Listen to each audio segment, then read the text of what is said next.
हैं। इसलिए समाजवादी गढ़ कहे जाने वाले कन्नौज में आज ताबड़तोड़ छापेमारी से सूबे की सियासत में भी उबाल आ गया। यही वजह रही कि इस मुद्दे की अहमियत को समझते हुए अखिलेश यादव ने कन्नौज पहुंचकर भाजपा सरकार पर निशाना साधा। ये वही कन्नौज है, यहां से अखिलेश यादव पहली बार सांसद बने थे और यहीं से उनकी पत्नी डिंपल यादव भी लोकसभा का चुनाव जीत चुकी हैं। लेकिन अब यही कन्नौज इत्र वाली सियासत का अखाड़ा बन गया है।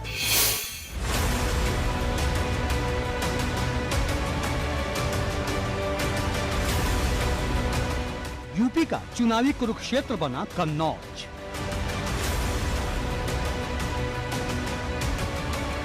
जब उन्हें पता लग गया है, उनकी बदनामी हो गई, दुनिया में, देश में बदनामी हो गई, इसलिए उन्होंने खिसिया करके, ये खिसिया के छापा मारा है।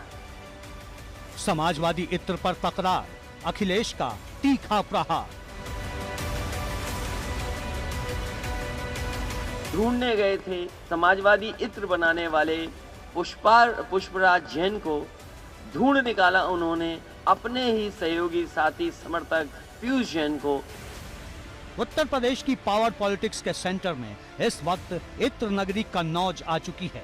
छापामार युद्ध के बीच लखनऊ तक समाजवादी रथ पहुंचाने का ख्वाब देख रहे अखिलेश आज खुद कन्नौज पहुंच गए और सत्तारूढ़ भाजपा सरकार पर जमकर निशाना साधा।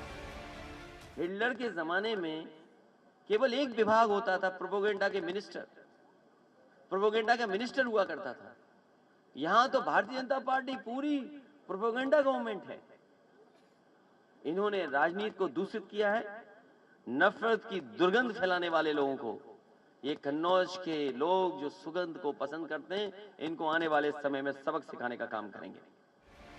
ये चुनावी जंग भले ही यूपी में लड़ी जा रही है, लेकिन अखिलेश ने जुबानी तीर चलाना शुरू किया तो सीधे मोदी सरकार को भी निशाने पर ले लिया।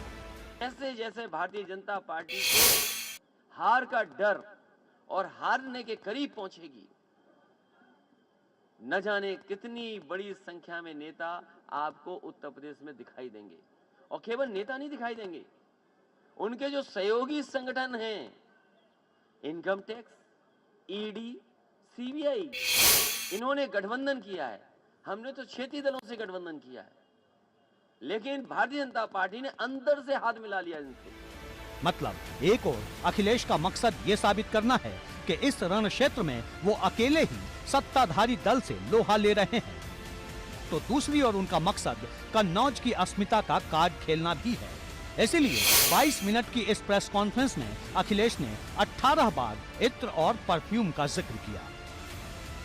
जो भारतीय जनता पार्टी के लोग समाजवादी पार्टी से संबंध बता रहे थे, वो ये बताएं कि आधार क्या है, जिसमें प्रधानमंत्री से लेकर के देश के, होम मिनिस्टर से लेकर के देश के, उनके बड़े बड़े मुख्यमंत्री से लेकर के और छोटे छोटे नेता भी, वो भी यही बात कह रहे थे कि कन्नौज का इत्र व्यापारी समाजवादी पार्टी से जुड़ा हुआ है।